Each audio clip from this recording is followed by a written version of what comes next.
કૃષ્ણ કનૈયા લાલ કી જય। તો હવે આગળ ભાગવતની આ પદ્મ પુરાણ અંતર્ગત આ મહાત્મ્યની કથાની અંદર ગોકર્ણ ઉપાખ્યાન એ કથા પ્રારંભ થાય છે। તો એક આત્મદેવ નામના બ્રાહ્મણ હતા। તુંગભદ્રા નદીના કિનારે એક નગર હતું। એમાં આત્મદેવ નામના બ્રાહ્મણ રહેતા હતા। વિદ્વાનોમાં વિદ્વાન એ આત્મદેવ હતા। ખૂબ એટલા મોટા વિદ્વાન, ચારે બાજુ તેમનું નામ હતું। પરંતુ તેમની પત્ની ધુંધલી એ એટલી બધી ઝઘડાળુ હતી। આસપાસના લોકો પાસે જ્યાં સુધી તેને ઝઘડો ન થાય ત્યાં સુધી તેને ચેન પડતું ન હતું। એવી તે એની પત્ની ધુંધલી ગમે તે રીતે બંને સંસાર ચલાવી રહ્યા હતા। પરંતુ તેમને દુઃખ એ વાતનું હતું કે તેમને તો કોઈ સંતાન ન હતું। એમને એના ઉપર બહુ મનમાં દુઃખ લાગતું હતું કે હું બધી જ રીતે સંપન્ન આટલો વિદ્વાન છું, પરંતુ મારા ઘરે આંગણામાં કોઈ રમવા વાળું બાળક નથી। એક દિવસે એટલો બધો મનમાં એટલો બધો વિલાપ કરવા લાગ્યા। તેમને ઘર છોડીને વનમાં જતા રહ્યા અને જઈને એટલા બધા ઊંચા અવાજે રડી રહ્યા હતા। તે જંગલમાં એક મહાત્મા સંન્યાસી નીકળ્યા। તેમણે જોયું કે આ બ્રાહ્મણ દેવતા જે વિદ્વાન દેખાય છે અને આવા જંગલમાં કેમ રડી રહ્યા છે। તેમની નજીક આવ્યા। કથમ રોદિસી વિપ્ર ત્વમ કાતે ચિંતા બલિયસી। કહે છે, પંડિતજી મહારાજ, તમે કેમ આમાં રડી રહ્યા છો? તો પંડિતજી એમના ચરણમાં પડ્યા અને બ્રાહ્મણ દેવતા નમસ્કાર કરવા લાગ્યા કે હું શું કહું, મારા કોઈ પૂર્વ જન્મના પાપો ઉદય થયા છે, એના મને બધું જ જીવનમાં મળ્યું છે, પરંતુ મારા ઘરે કોઈ સંતાન નથી। તેની એટલી બધી મનમાં જ્ઞાની થઈ છે તે હું આ ઘર છોડીને હવે હું આ મરવા માટે હું નીકળ્યો છું। તમારા આશીર્વાદ જો મહારાજ મળી જાય તો હજુ પણ કંઈક થઈ શકે। તો મહાત્મા વિચારવા લાગ્યા કે હું આ જંગલમાં રડી રહ્યા હતા તો હું તો વિચાર્યું કોઈ ભગવાનની યાદમાં રડી રહ્યા છે, આ તો આ સંતાનો માટે રડી રહ્યા છે। તો કહે, મુંચા જ્ઞાનમ પ્રજારૂપમ બલિષ્ઠા કર્મણો ગતિ વિવેકમ તો સમાસાદ્યમ તજ સંસાર વાસના। કહે છે કે બ્રાહ્મણ દેવતા, તમે આટલા વિદ્વાન ભણેલા ગણેલા છો અને તમે આવી મૂર્ખો જેવી વાતો કેમ કરો છો? કેમ તમે આવા સંતાનો માટે રડી રહ્યા છો? સંતાનથી સુખ કઈ મળવાનું નથી। સગર રાજાને 60,000 પુત્રો હતા, પણ કોઈએ એમને કોઈ સુખ આપ્યું નથી।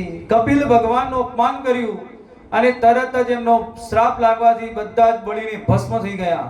ત્યારે સગર રાજાની કેટલી બધી પેઢીઓએ તપસ્યા કરી, પરંતુ ગંગાજી ન પધાર્યા।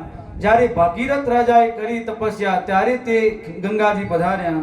તો 60,000 પુત્રો હતા તો પણ કઈ એમને મળ્યું નથી। તમે આવો ભગવાન આગળનો કથાનો ઇતિહાસ વાંચો તો તમને ખબર પડશે। તો સંતાનો કઈ એમાં મળવાનું નથી। સંન્યાસે સર્વથા સુખમ, સંન્યાસ લેવામાં સુખ સાચું છે। અને ત્યાગાહ શાંતિ, જો જીવનમાં તમે કોઈ વસ્તુનો ત્યાગ કરશો તો જ શાંતિ તમને મળવાની। શાંતિ એમને તમને મળવાની નથી। ગમે તેટલા તમે ઉપાય કરો પરંતુ તમને શાંતિ મળવાની નથી। ભગવાને 2 વસ્તુ એમના પાસે રાખી છે। બધું જ ભક્તોને બધાને આપે છે, પરંતુ 2 વસ્તુ ભગવાન કોઈ પણ આપતા નથી। જ્યારે એમને યોગ્ય લાગે તે જ ભક્તને ભગવાન તે પ્રદાન કરે છે। કઈ 2 વસ્તુ? એક તો આપણે હમણાં જ જે કથા શ્રવણ કરી, એક ભક્તિ દેવી બધાને આપતા નથી। અને બીજી કે જે ભગવાન શાંતિ પગના નીચે દબાવેલી છે, શાંતિ ભગવાન આપતા નથી। કેમ કે જીવનમાં આપણે જોઈએ તો 10માની પરીક્ષા જે બાળકો આપે, બસ આ 10માની પરીક્ષા આપી દઉં પછી મને શાંતિ। પછી કહે હું આ 10મા પછી કોલેજ 12મું પાસ કરું મને પછી શાંતિ। પછી કહે કે હવે કોલેજ પછી પણ કહે શાંતિ। પછી કે મારા હવે લગ્ન થઈ જાય તો એમાં પછી મને શાંતિ। પછી કહે સંતાન થઈ જાય તો પછી મને શાંતિ। પણ શાંતિ મળતી નથી. આમનું આમ જીવન આપણું પૂરું થઈ જાય પરંતુ શાંતિ મળતી નથી. તો શાંતિ કોનાથી મળે? તો કહે છે ત્યાગાહ શાંતિ. કોઈ વસ્તુનો તમે જીવનમાં અમુક ત્યાગ કરો તો તમને શાંતિ મળશે. અને ભગવાનના ભક્ત બનો તો ભગવાન એ ભક્તને અંદરથી એને શાંતિ પ્રદાન કરે છે. જેવી રીતે આપણે કોઈ બીમાર થયા હોઈએ અને આપણે કોઈ અંગનું ઓપરેશન હોય તો ડોક્ટર આપણને એ અંગને બહેરું કરી દે ઇન્જેક્શન પેલું આપવાથી. તરત જ એનેસ્થેસિયાનું ઇન્જેક્શન આપવાથી તરત જ આપણું અંગ તે બહેરું થઈ જાય. પછી ગમે તેટલું ઓપરેશન કરે, કાપે, અંદરથી લોહી નીકળે, પરંતુ આપણને કોઈ અસર થતી નથી. બસ એવી જ રીતે જો તમે ભક્તિ કરતા હશો તો ભગવાનના શરણાગત ભક્ત હશો તો જીવનમાં તમારે પણ સમસ્યા આવવાની, નાના મોટા દુઃખ પણ તમારે આવવાના, પરંતુ તમે એમાં વ્યાકુલ નહીં થાઓ. કોઈ તમને તકલીફ પડશે નહીં, એનો કોઈ પણ રીતે તમને રસ્તો થઈ જશે. પરંતુ જે ભક્તિવાળા છે, જે સત્સંગી છે, એમને કોઈ દિવસ તકલીફ પડતી નથી. અને જે સંસારી લોકો છે, જે ભક્તિવાળા નથી, એમને તો એટલું બધું નાનામાં નાનું દુઃખ હોય તો માથું પકડીને રડે. કેટલા બધાને જઈને કહે કે મારે તો આવી સમસ્યા આવી ગઈ, શું કરું, કઈ રસ્તો મળતો નથી. કેમ કે તે સંન્યાસી છે, આ સંસારી છે, સંસારને તેને મહત્વ ગણ્યું છે, એને કોઈ દિવસ ભગવાનને મહત્વ આપ્યું નથી. એટલા માટે તેને દુઃખ વધારે પ્રાપ્ત થાય છે. તો આ સંન્યાસીએ મહાત્માએ કહ્યું કે તમે સંન્યાસ ધારણ કરો અને આ બધી ઝંઝટમાં મૂકી દો તમે. તો કહે છે ભગવાન પણ આપણને ગેરંટી આપે છે. ગીતાજીની અંદર પણ કહ્યું છે યોગમ ક્ષેમમ વહામયમ. ભગવાન આપણને યોગ અને ક્ષેમ વહન આપણને કરે છે. બધો જ જીવનનો ભાર ભગવાનને સોંપી દો. ભગવાનને ઉપર આપણે ભરોસો રાખતા નથી. બેંક બેલેન્સ પર, વીમા કંપનીઓ પર આપણે ભરોસો રાખીએ છીએ, પરંતુ ભગવાનની જૂની ભગવાનની કંપની છે, પરંતુ ભગવાન ઉપર કોઈ ભરોસો રાખતા નથી. ભગવાન વિશ્વાસ ગુરુ પર અને ગોવિંદ પર આપણને હોવો જ જોઈએ. તો આવી રીતે એમને સમજાવ્યું. પરંતુ બ્રાહ્મણ આત્મદેવ કહે કે તમે તો સંન્યાસી મહાત્મા છો, તમને આ બધી વાતની ખબર નહીં પડે કે આપણા ઘરની આંગણા પર નાના નાના બાળકો કેવા રમતા હોય, ખીલખારીઓ કરતા હોય, આપણા ખોળામાં આવીને બેસતા હોય, કેટલો જીવનનો આનંદ છે. સંતાન જેના ઘરે હોય એને ખબર પડે. મહાત્મા તમને આ બધી ખબર પડે નહીં. તમે તો સંન્યાસી બાબા છો, આવી રીતે વનમાં તમે ફરો છો. તો છોકરા છોકરી તો ઘરમાં હોવા જ જોઈએ. તો મહાત્મા કહે તમારા ઉપર હવે આ સંતાનનું ભૂત તો લાગેલું છે. તો કહે છે કે હું તો એક જ્યોતિષ પણ છું, તો હું તમારી આ રેખા તમારા બતાવું છું કે સપ્ત જન્મમાં બધી તવહ પુત્રો નેવચ નેવચ. આ જન્મમાં નહીં બ્રાહ્મણ દેવતા, પરંતુ 7 જન્મ સુધી તમારે કોઈ પુત્ર થવાનો નથી. તરત જ 7 જન્મનું જેવું સાંભળ્યું, તરત જ એટલો મનમાં આત્મદેવ બ્રાહ્મણને ધક્કો લાગ્યો, તરત જ જમીન પર પડી ગયા અને એટલા બધા રડવા લાગ્યા, માથું પકડીને રડે છે. કહે છે કે મેં તો આ જન્મનું મને દુઃખ હતું, તમે તો મારું 7 ગણું હજી દુઃખ વધારી દીધું. તરત જ એટલા બધા રડવા લાગ્યા. મહાત્મા કહે તમે આ શું કરો છો? આવું રડો નહીં મારી આગળ. પંડિતજી કહે હું ઘરેથી મરવા જ નીકળ્યો હતો, પરંતુ તમે તો જો આ 7 ગણું વધારી દીધું, તો આ ઠીક નથી. તો તમે જ મને કોઈ આશીર્વાદ આપો, નહીં કે તમારા આગળ જ હું આ પ્રાણ ત્યાગ કરીશ અને આ બ્રહ્મ હત્યા પણ તમને જ લાગશે. કહેવા લાગ્યા. તો મહાત્મા પણ હવે સંન્યાસી ગભરાયા કે મારે આમાં કોઈ લેવા દેવા નહીં, હું તો જતો હતો અને અમની પાસે નજીક આવ્યો અને મારે આમાં ફસાઈ ગયો. કહેવા લાગ્યા તમે મારા આગળ આવા મરશો નહીં, બ્રહ્મ હત્યા મને લાગશે. આના કરતા જુઓ એક ફળ હું તમને આપું છું, આ ફળ તમારા પત્નીને ખવડાવજો અને 1 વર્ષ સુધી તેમને નિયમો પાલન કરવાનું કહેજો, તો અવશ્ય મારી ગેરંટી છે, અવશ્ય તમારું તો પુત્રની પ્રાપ્તિ થશે. પંડિતજી આત્મદેવ તો ખુશ થઈ ગયા. તરત જ સાષ્ટાંગ પ્રણામ કર્યા, એ ફળ હાથમાં લીધું, તરત જ દોડતા દોડતા ઘરે ગયા. 12 જણી બૂમો પાડે છે, અરે બ્રાહ્મણી બોલાવે છે ધુંધલીને. ધુંધલી અંદર ઘરમાં કામ કરે છે અને કેમ આટલી બૂમો પાડી રહ્યા છો? શું એવું તો તમે લાવ્યા છો? બૂમો પાડે છે ધુંધલી કે તરત જ કોઈ સારો માલ લાવ્યા લાગે છે. તરત જ બહાર ગયા અને ધુંધલી કહે છે શું લાવ્યા છો? આજે કોઈ 9 લોકો હાર લાવ્યા છો શું મારા માટે? તો આટલી બૂમો પાડો છો? તો મહાત્મા તરત જ તે આત્મદેવ બ્રાહ્મણ કહે, જો ધુંધલી કોઈ એવો નવલખો હાર નથી, આ એક મહાત્માનું આપેલું ફળ છે, એ ફળથી આપણને અવશ્ય સંતાન થશે, એટલું સિદ્ધ આ ફળ હું લાવ્યો છું, બસ તું આ ફળ ખાઈ લે તો આપણને થોડા સમયમાં આપણને આ સંતાનની પ્રાપ્તિ થશે, અને 1 વર્ષ સુધી તારે નિયમ પાળવા પડશે. તો ધુંધલી વિચારવા લાગી કે આ ફળ એમનેમ તો હું નહીં ખાઉં, હું થોડું વિચાર કરીશ પછી જ ખાઈશ. તો તરત જ આત્મદેવ બ્રાહ્મણને સમજાવવા લાગી કે હજુ મારે સ્નાન કરવાનું બાકી છે, ઘરના બધા કામ કરું છું, પછી સ્નાન કરી ઠાકોરજીને ભોગ ધરાવી સેવા કરીશ અને પછી હું આ ફળ ખાઈશ, તમે તમારા કામ કરવા વ્યસ્ત રહો. તરત આત્મદેવ બ્રાહ્મણ તો ફળ આપી અને જતા રહ્યા. આ બાજુ ધુંધલી હવે પોતાની બુદ્ધિ લગાવી છે કે આ ફળ ખાવું જોઈએ કે નહીં, કેમ કે કોઈ વશીકરણ કરીને લાવ્યા છે મને ભડકાવવા માટે, તો મને આમાં સંશય છે. તો એમની બાજુમાં એક પાડોશન બેન એમાં આવી ગઈ અને એને સમજાવવા લાગી અને કહે કે આ તમારા ભાઈ કચ્છી ફળ કોઈ મહાત્મા પાસેથી લાવ્યા છે, તો આ ફળ ખાવું જોઈએ કે નહીં?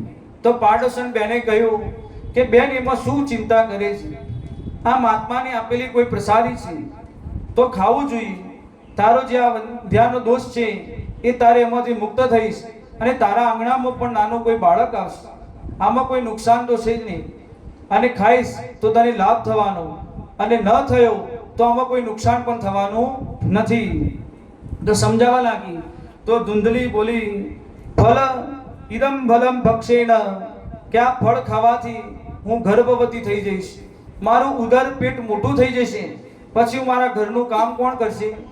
આવું વિચારવા લાગી. કોઈ જગ્યાએ ગામમાં આગ લાગી અને દોડવું પડ્યું તો હું કેવી રીતે દોડીશ? આવા બધા વિચાર કરવા લાગી અને કે હું આ કરી શકું એમ નથી. સ્વભક્ષમ, કે મારે ભોજન કરવાનું પણ ઓછું થઈ જશે, એટલા માટે મારે તો આ ફળ ખાવું નથી. ગૃહમ કાર્યમ કથમ ભવે, આટલું તેમ કહેતા કરતા ધુંધલીની નાની બેન તે આવી ગઈ. પાડોશન બેને ઘણા સમજાવી પરંતુ ધુંધલી માની નહીં.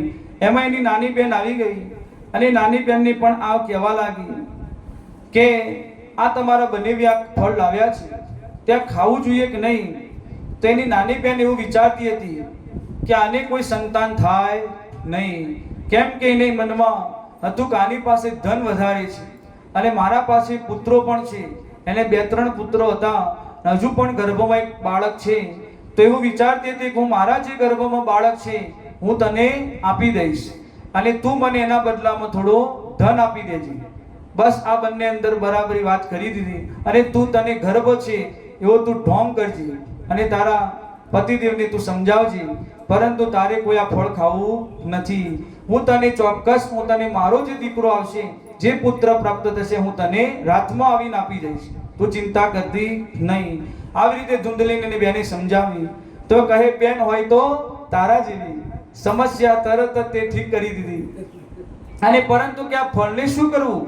તો કહે છે કે આ ફળ આ તારા આંગણામાં ઊભેલી ગાય છે, એ ગાયને પણ કોઈ દીકરો, કોઈ વાછરડું નથી, એને પણ નથી, તો તું એને ફળ ખવડાય તો ખબર પડશે આપણને કે મહાત્માનું આપેલું ફળ કેટલું સિદ્ધ હતું, એને જો પણ કોઈ લાભ થાય તો આપણે સમજી જઈશું. તો આ ફળ તું ગાયને ખવડાવી દે. અને આ બાજુ ધુંધલીએ એવી રીતે જ કર્યું, એ ફળ ગાયને ખવડાવ્યું.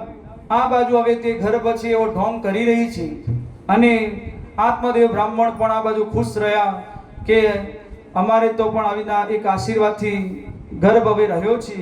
પરંતુ ધુંધલીના મનમાં અંદર ઢોંગ કરી રહી હતી.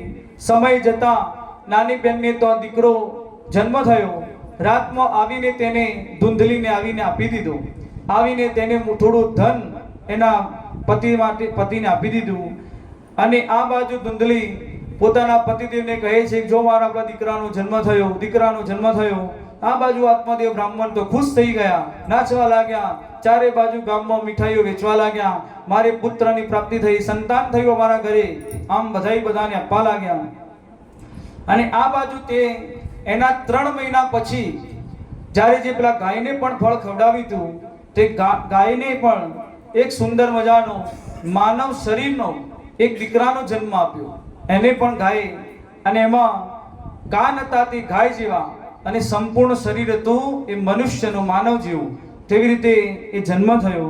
તો બધા જ ગામના લોકો વધાઈઓ આપવા લાગે કે મહારાજ તમાર તો એક નહીં પણ બબે દીકરા તમને તો પ્રાપ્ત થયા, ખૂબ બધાઈ છે. બધાઈ આપવા લાગ્યા. આ બાજુ હવે આત્મદેવ બ્રાહ્મણ નામકરણ કરે છે. તો પંડિતજી કહ્યું કે આ ગાયનો જે દીકરો, એના ગાય જેવા કાન છે, તેનું નામ ગોકર્ણ પાડીએ. ગોકર્ણ, ગો એટલે ગાય અને કર્ણ એટલે કાન, ગોકર્ણ એવું નામ પાડ્યું.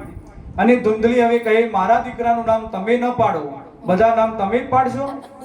મારા દીકરો છે તો હું મારું નામ, એનું નામ હું પાડીશ. તો કે આત્મદેવ કહે હા તમે પાડો. તો કહે મારું નામ ધુંધલી, તો મારા દીકરાનું નામ ધુંધુકારી. ત્યારે એને નામ પાડી દીધું. અને બંને થયા દીકરાઓ નાના બાળપણમાં રમતા રમતા મોટા થયા. એક થયા વિખ્યાત અને એક થયા કુખ્યાત થયા. ગોકર્ણો પંડિતો જ્ઞાની, ધુંધુકારી મહાખલ કહેવા લાગ્યા. ગોકર્ણ તો પંડિતોમાં મોટામાં મોટું નામ, જેવા આત્મદેવ બ્રાહ્મણ હતા એવા વિદ્વાન પંડિત થયા. અને આ બાજુ શાસ્ત્રોના ખ્યાતા. અને ધુંધુકારી તો મહાખલ થયો. મહાખલનો મતલબ એ કે વધારે જે ખાય અને વધારે લડે તેને ખલ કહેવાય. ખલ કહેવાય, વધારે ખાય અને વધારે લડે. અને ચારે બાજુ મહાદુષ્ટ, ચોરી કરવા લાગ્યો, ડાકુગીરી કરવા લાગ્યો, બધાને નાના નાના છોકરાઓને મારવા લાગ્યો. આ બાજુ અત્યાચાર પાપાચાર બધું તે કરવા લાગ્યો. અને ઘરમાં જે ધન હતું બધું જ બહાર બજારોમાં જઈને વેચવા લાગ્યો. આમ કરતા કરતા ઘરની સ્થિતિ બધી બગડવા લાગી. વાસણ ઘરના પણ બધા બહાર જઈને વેચવા લાગ્યો. અને એટલા બધા પંડિતજી તો આત્મદેવ આક્રમણ કરવા લાગ્યા કે આના કરતા તો દીકરા ન હોય તો સારું. પહેલા વિચાર્યું હતું જ્યારે દીકરા નથી તેના માટે વનમાં ગયા હતા, રડતા હતા. અને હવે આ દીકરા કેમ છે એના માટે તે રડી રહ્યા છે. કવતષ્ટામિ કવગસ્યામિ કૌમે દુઃખમ વ્યપોહિત પ્રાણમ સંજામિ દુઃખેન હા કષ્ટ મમ સંસ્થિતમ. કે ભગવાન હું ક્યાં જાઉં, કોની પાસે જાઉં, કોઈના પાસે જવાનું મોઢું બતાવવાના લાયક મને રાખ્યું નથી. સંપત્તિ મારી બધી જ બરબાદ આને કરી દીધી. હવે મરવા માટે તે નીકળે છે. એક દ્રષ્ટાંતથી સમજાવું. એક લોખંડ અને સોનું બંને અંદર અંદર વાતો કરતા હતા. લોખંડ અને સોનું.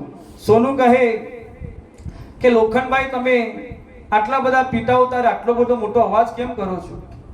અમારા જ્યારે પીટાઈ થાય તમે તો આટલી અવાજ કરતા નથી. સોનું કહે અમારી તો પીટાઈ થાય તમે કોઈ દિવસ આટલો બધો અવાજ કરતા નથી, પરંતુ તમારી પીટાઈ થાય તો તમે આખો મોહલ્લો ગાજે એટલો બધો અવાજ તમે લોખંડ કરો છો. તો શું આનું કારણ? તો લોખંડ કહે કે સોનાભાઈ તમારી પીટાઈ બીજાથી થાય છે, તમારી પીટાઈ લોખંડથી થાય છે, પરંતુ અમારી લોખંડની પીટાઈ અમારા લોખંડથી જ થાય છે. એટલે જ્યારે પોતાના જ દીકરાઓ પોતાના જ સ્વજનો જો દુઃખ આપે ત્યારે એનો મોટામાં મોટો આપણને દુઃખ લાગે છે. એટલા માટે પોતાના જ લોકો આપણને કષ્ટ વધારે આપે છે. લોખંડ કહે અમારા પર પીટાઈ કરે છે એટલે અમે મોટી મોટી બૂમો પાડીએ છીએ, શું કરીએ અમે? તો આજ મોટા આ દીકરાથી પોતાના દીકરાથી આત્મદેવ બ્રાહ્મણ ઘરેથી નીકળી ગયા. ગોકર્ણ મહારાજ એમને જોઈ ગયા કે પિતાજી તમે ક્યાં જાઓ છો? કે બસ હું આ ઘર છોડીને જતો રહું છું, આ સંસારમાં ઘરમાં મારે રહેવું નથી. તો કહે છે દેવરાજ ઇન્દ્રને પૂછો તો પણ ટેન્શનમાં છે, રાજા મહારાજાને જઈને તમે પૂછો તો પણ તે ટેન્શનમાં છે. કોઈ સુખી નથી આ જીવનની અંદર. તમે આવા દુઃખી ન થાઓ. તો કેમ કોઈ સુખી નથી? પંડિતજી આત્મદેવ કહે તો ગોકર્ણ કહે સુખમ મસ્તિ વિરક્તસ્ય મુનેરે કાંત જીવનમ. પિતાજી નિંતાંત વનમાં જે શાંત રહી અને ભગવાનનું જે ધ્યાન ધરે છે તે જ સંત સુખી છે, બીજું કોઈ સંત સુખી નથી. આત્મદેવ બ્રાહ્મણને પેલા મહાત્માની વાત યાદ આવી ગઈ. એને કહ્યું હતું કે સંન્યાસે સર્વદા સુખમ. તમે સંન્યાસ લો એમાં જ તમને મોટામાં મોટું સુખ મળવાનું છે. આ સંસારમાં પુત્ર દીકરા દીકરીઓમાં કોઈ સુખ મળવાનું નથી. ત્યારે તેમને યાદ આવ્યું કે પેલા મહાત્માએ મને સમજાવ્યું હતું, પરંતુ એ વખતે મારી બુદ્ધિ બગડેલી હતી, મેં એમની વાત માની નહીં અને એમની પાસે ફળ માંગ્યું, ના બધું થયું. ત્યારે 2 શ્લોકમાં પછી ગોકર્ણ મહારાજ તેમને સમજાવે છે એટલા ભાગવતજીની અંદર આ પદ્મ પુરાણ મહાત્માની અંદર ગોકર્ણ ગીતાજીને પણ કહેવાય છે એવા બે શ્લોક સરસ ગોકર્ણ મહારાજે તેમને સમજાવ્યા છે. દેહિસ્તિમા સરુધિરે બિમતી તજત્વમ જાયા સુતાદિસુ સદા મમતાં વિમુંચ પશ્યાનિ સંજગદિદં ક્ષણભંગનિષ્ઠ વૈરાગ્ય રાગ રસિકો ભવ ભક્તિનિષ્ઠ ધર્મં ભજસ્વ સતતં તજ લોક ધર્મા સેવસ્ય સાધુ પુરુષા જહિ કામ તૃષ્ણા અન્યસ્ય દોષ ગુણ ચિંતનમાં સુમૃત્વા સેવા કથા રસમહો નિતરામ પિબત્વમ. ગોકર્ણ મહારાજ એમના પિતાજીને સમજાવે છે કે આ પિતાજી આ સંસાર બંધનમાં નાખવા જેવા બે દોરડા છે, એક અહમતા અને એક મમતા. આ બંનેનો તમે ત્યાગ કરો. અહમતા જે અંદર આપણા દેહાભિમાન દરેકની અંદર હોય છે, હું આવો છું, આટલું બધું મને જોઈએ, આમ મને બધું જોઈએ, આવું ખાવાનું જોઈએ, આ પીવાનું જોઈએ, મને આ બધું ન ચાલે, જેવું અંદરનું આપણા દેહાભિમાન રહેલું છે એ અભિમાનનો તમે ત્યાગ કરો. અને કહે છે કે મમતાનો ત્યાગ કરો. જે આપણા પરિવાર ઉપર મમતા આસક્તિ આપણને રહેલી હોય છે, એ આસક્તિમાંથી મમતામાંથી તમે મુક્ત થાઓ. જ્યારે આ શરીર જ આપણું નથી તો અંદર શરીરના જેટલા રહેલા સંબંધો એ આપણે ક્યાંથી થવાના? તો એ સમજાવે છે સ્ત્રી પુત્રોમાં મમત્વ બુદ્ધિ જે આપણે રાખીએ છીએ એમાં આપણે એમાંથી મુક્ત થવું જોઈએ. શરીર ક્ષણભંગુર છે. આ શરીર આપણું નથી, આ તો પંચોનું છે, પંચ મહાભૂતો બનેલું આ શરીર છે. દ્રષ્ટાંતિ તો કોઈ મકાન ભાડે પર આપણે આપ્યું હોય, પરંતુ જ્યાં સુધી આપણે રહીએ તો આપણે ત્યાં સુધી જ્યાં કામ કરતા હોઈએ ત્યાં સુધી જ રહીએ. જ્યારે આપણું કામ પૂરું થઈ જાય તે મકાન પણ ખાલી કરીને જતા રહીએ. તેવી જ રીતે આ શરીર પણ એક મકાન છે જે પંચોએ બનાવેલું છે. આપણે તો એમાં ખાલી રહેવા માટે આવ્યા છીએ.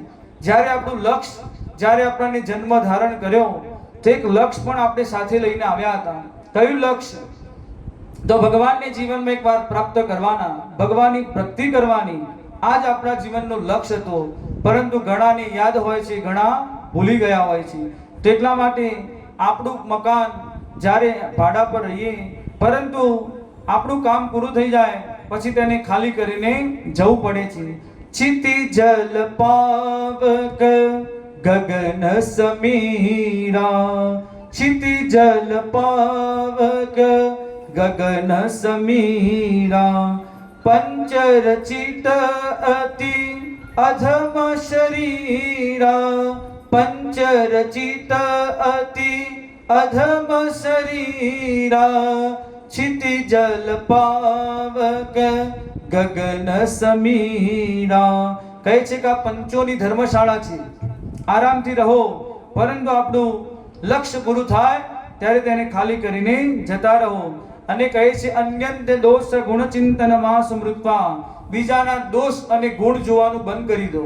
કોઈના પણ દોષ જોવા નહીં, અને કોઈનામાં સારામાં સારો ગુણ હોય તો પણ જોવો નહીં. તો કેમ? ગુણ જોશો તેમાં તમારી આસક્તિ થશે, અને જો કોઈનો દોષ જોશો તો તમને એમાં નિંદા કરવા લાગશો. નિંદા કરવાથી પણ આપણને પાપ લાગે છે. 11મા સ્કંદમાં ભાગવતજીમાં ભગવાને ઉદ્ધવજીને પણ કહ્યું. ઉદ્ધવજીએ ભગવાનને પ્રશ્ન કર્યો કે ગુણ અને દોષની પરિભાષા શું છે ભગવાન? ત્યારે ભગવાન ઉદ્ધવજીને કહે છે જે બીજાનો કોઈ ગુણ જોતો નથી એ જ એનામાં મોટામાં મોટો ગુણ છે, અને જો બીજાનો દોષ જોવે છે એ જ એનામાં મોટામાં મોટો દોષ છે. આ બંનેનો પરિભાષા કરીને બતાવ્યું.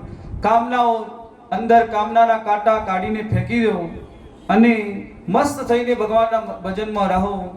જાહે બીતે રાખી રામ, સીતારામ સીતારામ કહીએ. એવી રીતે ભગવાનનું ભજન કરતા હંમેશ માટે રહો. એવી રીતે તેમને ગોકર્ણ એમના પિતાજીને સમજાવવા લાગ્યા. અને વિદ્વાન હતા આત્મદેવ, તે તો બે જ સૂત્રમાં શ્લોકની અંદર સમજી ગયા કે મારે શું કરવું જોઈએ. તરત જ તેમને 60 વર્ષના હતા આત્મદેવ. તરત જ તેમની બુદ્ધિ સ્થિર થઈ અને તરત જ ઘરનો ત્યાગ કરી અને વનમાં જતા રહ્યા. વનમાં જઈ ભગવાનનો ભાગવતજીનો 10મ સ્કંદનો પાઠ કરવા લાગ્યા. ભગવાનની આરાધના કરતા કરતા એક દિવસે ભગવાનની પ્રાપ્તિ તેમને થઈ અને ભગવાન શ્રી કૃષ્ણ ભગવાનને પ્રાપ્ત કર્યા અને જીવન મુક્ત બની ગયા. પિતાજી ગયા વનમાં. આ બાજુ હવે ધુંધુકારીને એટલી બધી હજી તોફાન વધી ગયું. માતાને ધુંધલીને મારવા લાગ્યો. જા, તું મને ઘરમાંથી ધન આપ. પિતાજી બતાવીને તને ગયા છે, તું મને ધન આપ. એમ કરતો કરતો ધુંધલીને પણ દરરોજ મારવા લાગ્યો. અને આ બાજુ ધુંધલી પણ હવે કંટાળી કે રોજ માર ખાવો પડે છે. આવું એને પણ એટલું બધું કંટાળી એને કે પણ હું હવે આત્મહત્યા કરી દઉં. તેને પણ એક રાતની અંદર અંધારા કૂવામાં જઈ રાતમાં તે કૂવામાં પડી અને એની આત્મહત્યા કરી દીધી. ધુંધલી કૂવામાં પડી. આ બાજુ આત્મદેવ બ્રાહ્મણ જંગલમાં જતા રહ્યા. હવે પેલા ગોકર્ણ મહારાજને થયું કે હવે મારો નંબર છે. એટલે તરત જ ગોકર્ણ મહારાજે પોતે વિદ્વાન હતા, એમને તરત જ ઘરનો ત્યાગ કરી અને કહે હું તો હવે તીર્થયાત્રા કરવા જાઉં છું. તરત તે ઘરમાંથી નીકળી ગયા. તીર્થયાત્રા કરવા જેવા ગયા તો આ બાજુ ધુંધુકારી જે પેલી 5 વેશ્યાઓની પાછે કોઠા પર જતો હતો એ વેશ્યાઓને ઘરમાં લાવીને બેસાડી દીધી, ઘરની અંદર જ લાવી દીધી અને ચારે બાજુ ડાકુગીરી ચોરી કરવા જાય. એકવાર તેને રાજ દરબારમાં મોટી ચોરી કરી, એટલું બધું ધન લાવ્યો અને ઘરમાં આવીને પેલી 5 વેશ્યાઓને આપ્યું. અને ત્યારે એ વેશ્યાઓ બધી વિચારવા લાગી કે આ તો મોટું ધન ચોરી કરીને લાવ્યો છે. રાજાના સૈનિકો જો શોધતા શોધતા આવી ગયા અને આને તો પકડીને લઈ જશે, પરંતુ આની સાથે આપણને પણ પકડીને લઈ જશે. આપણે પણ ત્યાંની અંદર જેલની અંદર પુરાવું પડશે. તો હવે આપણે આને ઠેકાણે લગાવો, હવે આની પાસે રહેવાય નહીં. તરત જ તેને રાત્રે એટલું બધું ધુંધુકારીને ખવડાવ્યું પીવડાવ્યું અને પછી જ્યારે સૂઈ ગયો નાકોરા બોલાવા લાગ્યો. આ બાજુ ચારે બાજુથી પગથી તેની ખાટલાથી બાંધી દીધો, હાથ પગ બાંધી દીધા. અને પછી તરત જ તે જાગ્યો. તેઓ કહે તમે આ દેવી શું કરો છો, મને મારવા શું આવું કરો છો? તરત જ કઈ બોલવા લાગ્યો, બૂમો પાડવા લાગ્યો. તો તપ્તાંગાર અંગારા, તરત જ અંદરથી સળગતા અંગારા ચૂલામાંથી લાવી અને એના ગળામાં મોઢામાં મૂકી દીધા. ધુંધુકારીના મોઢામાં અંગારા ગરમ ગરમ અંગારા જેવા મૂક્યા. તરત જ તેનો પ્રાણ ત્યાગ થઈ ગયા અને ધુંધુકારી મૃત્યુ પામ્યો. ત્યારે રાતભરમાં જ બધી 5 વેશ્યાઓ એને ઘરમાં અંદર મોટો ખાડો કર્યો, અંદર તેને અંદર દાટી દીધો. ચારે બાજુ પર માટી લીંપી સ્વસ્થ ભૂમિ કરી દીધી. બધું જ જે ધન હતું તે લઈને 5 વેશ્યાઓ ભાગી ગઈ. સનકાદિક કહે છે સ્ત્રીનામ નૈવ તો વિશ્વાસમ દુષ્ટનામ કારયેત બુધ.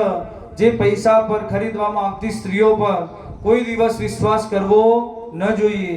બુદ્ધિમાન વ્યક્તિએ ભૂલથી પણ એમાં ભરોસો રાખવો ન જોઈએ. જેટલી સુંદર દેખાય તેવા જ એની અંદર હૃદયમાં છરો તે ચલાવતી હોય છે. આમાં કોઈ દિવસ ફસાવું ન જોઈએ. એ ધુંધુકારી હવે મોટો ભયંકર પ્રેત બન્યો.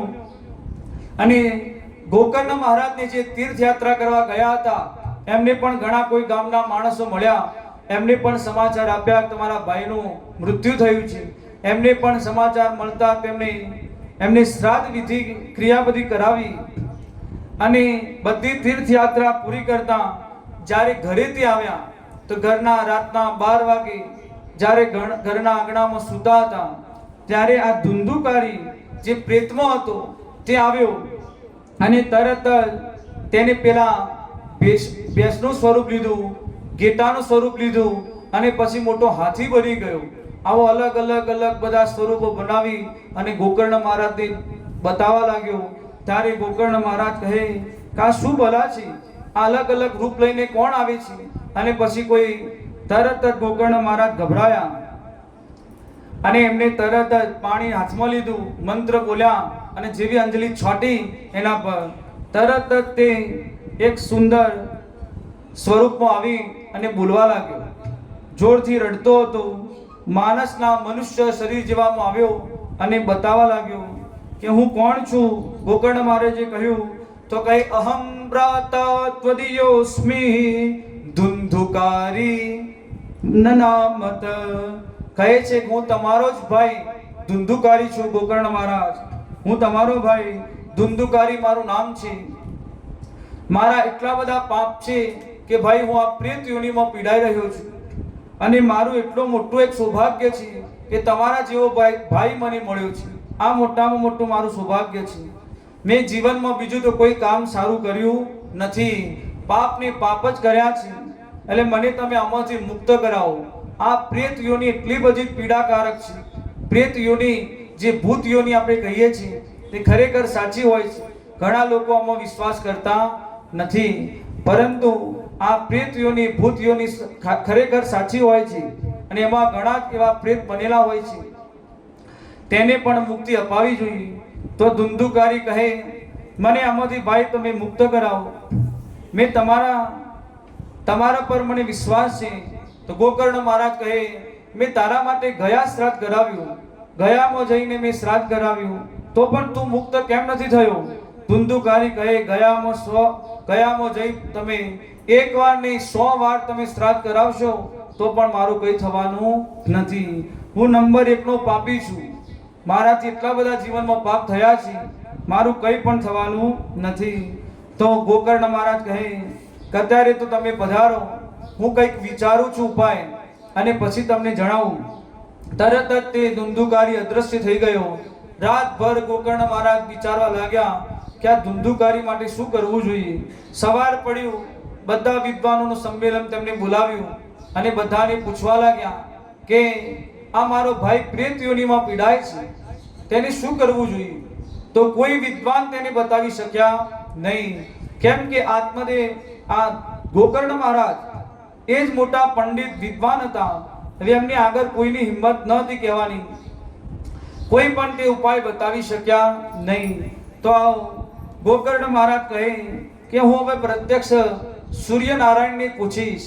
સૂર્યનારાયણના તે ભક્ત હતા, તો પ્રત્યક્ષ નારાયણને જો પૂછીશ તો બીજા દિવસે સવારે સૂર્યનારાયણને સવારે જળ અર્ઘ આપતા હતા, ત્યારે તેમને પૂછ્યું કે મારા ભાઈનો ઉદ્ધાર કેવી રીતે થશે, તમે બતાવો. ત્યારે કહે, શ્રીમદ ભાગવતા મુક્તિ સપ્તાહમ વાચનમ કુરુ. કહે, પ્રિય ગોકર્ણ, તમારા ભાઈને આ શ્રીમદ ભાગવતજીની કથા સંભળાવો તો મુક્ત થશે. પ્રસન્ન થઈ ગયા. ગોકર્ણ મહારાજ તો વિદ્વાન હતા, તેમને પ્રેમથી વિચાર્યું કે મારા ભાઈને હું સ્વયં હું જ કથા સંભળાવીશ. તે પોતે વ્યાસ ગાદી તૈયાર કરી, વ્યાસ ગાદી પર એ પોતે બેઠા. હજારો શ્રોતાઓને ખબર પડી કે ગોકર્ણ મહારાજ કથા કરવાના છે, તો ગામમાંથી બધા જ લોકો, આજુબાજુના ગામમાંથી બધા જ કથા શ્રવણ કરવા માટે આવી ગયા. આ પ્રેત યોનિમાં પડેલો ધુંધુકારીને પણ ખબર પડી. તરત જ તે એક વાંસની ગાંઠની અંદર આવીને તો બિરાજમાન થયો, અને 7 દિવસ તેને કથા શ્રવણ કરી. જેવા પહેલા દિવસે કથા વિરામ થઈ તો એ વાંસની એક ગાંઠ તૂટી ગઈ, બીજા દિવસે બીજી, ત્રીજા દિવસે ત્રીજી, એમ કરતા કરતા 7 દિવસની એ વાંસની 7 ગાંઠ તૂટી ગઈ, અને ચતુર્ભુજ સ્વરૂપમાં ધુંધુકારી તો પ્રગટ થયો. બોલો ભાગવત ભગવાન કી જય. અને ધુંધુકારી કહેવા લાગ્યો, ધન્યા ભાગવતી વાર્તા પ્રેત પીડા વિનાશિની. કહે છે, ધન્ય છે આ ભાગવતજીની કથા, જેવા મારા જેવા પાપી પરાયણને પણ પ્રેતને પણ પવિત્ર કરી દીધો, અને શ્રી કૃષ્ણ ભગવાનના ધામનો મને અધિકારી બનાવી દીધો. તો આ ધન્ય છે આ સપ્તાહ પારાયણ, એ ધન્ય છે આ કથા, એમ તે ધુંધુકારી કહેવા લાગ્યો. બીજું ધુંધુકારી બધાને કહેવા લાગ્યો બોલ કે જે સવારે ભોજન બનાવ્યું હોય તે સાંજે વાસી થઈ જાય છે, અને 2 દિવસ સુધી જો તમે ભોજન રાખો તેમાં દુર્ગંધ આવવા લાગે છે. તો જે અન્નથી એ જ અન્નથી બનેલી આ કાયા, જે ભોજન સવારે બનાવ્યું તે 2 દિવસ સુધી નથી ચાલતું, તો એ જ અન્નની બનેલી આ કાયા કેટલા દિવસ ચાલવાની? આમાં કઈ ચાલવાની નથી. તો આ નશ્વર કાયા છે. આ જે કાયા નશ્વર છે, તો કાયાને પામીને જો તમે ઈશ્વરને પ્રાપ્ત નથી કર્યા તો તમે કંઈ કર્યું નથી. તો 2 વસ્તુથી સમજાવે છે. બુદ્ધ બુધા ઇવમ તોયેશો મસક્કા ઇવ જંતુસ. પાપીનો પાણીમાં આપણે જે પરપોટો જોયો હોય, પરપોટો જેવો થાય તરત જ ફૂટી જાય, પરપોટો થાય ને ફૂટી જાય. તેવી રીતે જંતુઓમાં પણ મચ્છર જોયા હોય મચ્છર મરવા માટે જન્મતા હોય છે. જેવા જન્મ્યા એવા જ મરી ગયા. તેવી જ રીતે આ ધંધુકારી કહે છે કે આ માનવ શરીરથી જો ભગવાનને પ્રાપ્ત કર્યા તો તમે કરી લેજો, ન કર્યા તો તમે જન્મ્યા અને ક્યારે મરી ગયા ખબર પડશે નહીં. તેવી રીતે ભાગવતની આવી દિવ્ય મહિમા તે ગાવા લાગ્યો. એટલામાંથી આકાશમાંથી ગડગડાટ વિમાન આવી ગયું અને ભગવાનના પાર્ષદો આવ્યા અને ધુંધુકારીને હાથ પકડી અને વિમાનમાં બેસાડવા લાગ્યા. જેવા લઈ જવા લાગ્યા ગોકર્ણ મહારાજ કહે કે ભાઈ ઉભા રહો, તમે એકલા. આ ગોકર્ણ મહારાજ કહેવા લાગ્યા કે ધુંધુકારીને કેમ લઈ જાઓ છો? આ ધુંધુકારીએ જેટલી કથા સાંભળી એવી જ આ બધા જ શ્રોતાઓએ સાંભળી છે, તો બીજાના બધા માટે કેમ વિમાન નથી લાવ્યા અને તમે આ ધુંધુકારીને જ લઈ જાઓ? તો જે કથા ધુંધુકારી સાંભળી એ જ આ 1000 શ્રોતાઓએ બધાએ સાંભળી છે. તો પાર્ષદો ભગવાનના કહેવા લાગ્યા કે ભાઈ કથા શ્રવણ બધાએ કરી, પરંતુ બધાએ મનન કે એનું અધ્યયન કર્યું નથી. કેમ કે કથા સાંભળેલી તો ભૂલી જવાય, પરંતુ આજે જે આ કથા તમે સાંભળી તો જ્યારે આપણા 3 કલાક પૂરા થાય ઘરે જાઓ એના શબ્દો મનમાં ચિંતન તેનું કરવું જોઈએ કે આજે કથામાં આ સાંભળ્યું હતું. એને શું કહેવાય? મનન કહેવાય. જો મનન તમે કરશો તો આ કથા તમને ફળ આપશે. જો તમે અહીં ઊભા થયા અને બહાર જઈને બધું ભૂલી ગયા તો કોઈ દિવસ આ કથા ફળવાની નથી. તો મનન જરૂરી છે. તો આ ધુંધુકારી એ કથા શ્રવણ કરતો જ્યારે વિરામ થતી ત્યારે બધી જ કથાને તે મનમાં મનન કરતો હતો. આમ કરવાથી પાર્ષદો તેને લેવા આવ્યા. જો કલ્યાણથી ભાવનાથી આપણે કથા શ્રવણ કરીએ તો જ આપણે કથા ફળે છે. જો ટાઈમ પાસ કરવા માટે કથા સાંભળવા આવો તો કોઈ દિવસ કથા ફળવાની નથી. કથાના શ્રોતાઓ પણ 3 પ્રકારના કહેવાય છે, બરાબર? જે શ્રોતા, સોતા અને સરોતા, આ 3 કહેવાય છે, બરાબર? પહેલા નંબરના જે શ્રોતા તે જે ભગવાનના ભક્તો હોય, જેની કથા કોઈ પણ જગ્યાએ બેઠી હોય તેમને એનું આમંત્રણની પણ જરૂર નથી હોતી, તરત જ પહોંચી જાય અને ભગવાનની 3 કલાક કથા શ્રવણ કરતા હોય એ ભગવાનના એ શ્રોતા કહેવાય. બીજા નંબરના જે સોતા એટલે ખાલી ઊંઘવા માટે જ આવતા હોય છે, ખોટું ના લગાડતા. હા, એટલે જે બીજા એટલે ઘરે આપણે કથામાં ચલો 2 કલાક જે આરામ મળ્યો એ માટે આવતા હોય. ત્રીજા નંબરના સરોતા, એટલે સરોતા કોને કહેવાય? કે જે આવીને ખામીઓ શોધતા હોય. આ આમ કેમ કર્યું, આમ કેમ કર્યું, આસન કેમ આમ બનાવ્યું, આમ ઊંચું કર્યું હોય, આમ કર્યું, આ બધા જે ખામીઓ શોધતા મળે એવા પણ શ્રોતાઓ આવે. ઘણા પ્રકારના શ્રોતાઓ આવતા હોય, પરંતુ આ જે જોવે એને સરોતા કહેવાય. એ કથા સાંભળવા આવ્યા નથી, પરંતુ તે ખામીઓ શોધવા આવ્યા છે. તો આ 3 પ્રકારના શ્રોતાઓ હોય, શ્રોતા, સોતા અને સરોતા. આ 3 પ્રકારના હોય છે. તો ભગવાનના પાર્ષદોએ કહ્યું કે જો કલ્યાણથી ભાવનાથી તમે કથા શ્રવણ કર્યું હોય તો તમને કલ્યાણ અવશ્ય કથાથી થાય. પ્રમાદેન હતશ્રુતમ, જો પ્રમાદપૂર્વક જે વાત સાંભળવામાં આવે તો શ્રવણ વ્યર્થ થઈ જાય. બહુ વિસ્તારથી ભગવાનના પાર્ષદોએ તેમને સમજાવ્યા અને છેલ્લે અને કહે છે અનાચાર કુળ નષ્ટ થઈ જાય. જો અપાત્રને આપેલું પાત્રનું દાન આપ્યું હોય તો પણ તે વ્યર્થ થઈ જાય, દાન ગણાતું નથી. દાન આપવું તો પણ યોગ્ય જગ્યાએ યોગ્ય પાત્રને જ આપવું જોઈએ, તો જ તમારું પાત્ર એ ગણાય છે. બીજા કોઈ જગ્યાએ આપ્યું તો એ દાન પણ ગણાતું નથી. તો સાંભળેલું, શ્રવણ કરેલું કથા પણ વ્યર્થ થઈ જાય છે. ભગવાનના પાર્ષદો ધુંધુકારીને લઈ અને વિમાનમાં લઈ ગાયબ થઈ ગયા. બધા શ્રોતાઓ દુઃખી થઈ ગયા, મોઢું બધાનું લટકાઈ ગયું. તો ગોકર્ણ મહારાજ કહે છે કે બધા ઉદાસ ન થાઓ, આ ભગવાનનો દાસ હજી બેઠો છે, ફરીથી કથા આપણે કરીશું અને ફરીથી બધા શ્રોતાઓની કથા હું શ્રવણ કરાવીશ. તો અષાઢ મહિનાની અંદર આ કથા થઈ હતી. ધુંધુકારી માટે કથા જે થઈ હતી એ અષાઢ મહિનો હતો અને તરત જ બીજા મહિનામાં શ્રાવણ મહિનામાં ફરીથી તે ગોકર્ણ મહારાજે ફરીથી કથા કરી. એટલું મોટું ભવ્ય આયોજન કર્યું અને ગોકર્ણ મહારાજ બધા શ્રોતાઓ ગામમાંથી, આજુબાજુના ગામમાંથી બધા આવ્યા અને જ્યારે બીજી વખત આ કથાનો વિરામ થયો તો જેટલાઓ શ્રોતાઓ એટલા જ આકાશમાંથી વિમાનો આવી ગયા. બધાને લઈને ભગવાનના ધામના અધિકારી બનાવી દીધા. આજે અને સાક્ષાત ભગવાન વિષ્ણુ ભગવાન પણ નારાયણ પણ આવ્યા અને ગોકર્ણ મહારાજથી હૃદયથી ભગવાન એમને લગાવી દીધા. જેવી રીતે ભક્ત પ્રજા સહિત રઘુવંશ શિરોમણી ભગવાન રામચંદ્ર ભગવાન અયોધ્યા વાસીને બધાને સાકેત ધામ લઈ ગયા હતા, એવી જ રીતે આ ગોકર્ણ મહારાજના ગામના બધા જ શ્રોતાઓને વિમાનમાં બેસાડી ભગવાનના ધામના અધિકારી બનાવી દીધા. તો વિદ્વાન લોકો પણ કહે છે કે ભગવાનના શ્રોતાઓનો તો ભગવાન પ્રસન્ન થઈ ઉદ્ધાર તેમનો થાય છે, કલ્યાણ એમનું થાય છે, પરંતુ જે કથાના વક્તા છે જે ગોકર્ણ મહારાજ એમને તો ભગવાને હૃદયથી લગાવી દીધા. તો એમના માટે તો વક્તાઓની જે કથાની મોટામાં મોટી પ્રશંસા છે. તો મોટામાં મોટી જો આ ભાગવતીની દક્ષિણા ગણો તો એ જ છે કે ભગવાન એટલા બધા વક્તા પર પ્રસન્ન થાય છે જે ભગવાનની કથાનું આવું પાન કરાવે છે. તો વક્તાની પણ મોટામાં મોટો લાભ છે. જેવો શ્રોતાઓનો લાભ છે શ્રવણ કરવાનો, એવો જ અમારે કહેવાનો પણ મોટામાં મોટો આવો ભગવાન એમને લાભ આપ્યો છે. જેઓ બધા જ ગોકર્ણ મહારાજ સહિત તે બધા જ પરમ ભગવાનના ધામ ગયા. સનત કુમારો કહે છે નારદજી મહારાજને કે જો તમે બતાવો આ ધુંધુકારી જેવો મોટામાં મોટો પાપી હતો, પ્રેત યોનિમાં જે પડ્યો હતો, તો પણ તે પાપી તરી ગયો, તો નાના મોટા પાપી તરી જાય એમાં શું મોટી વાત. તો આ કથા એટલી જ પવિત્ર છે.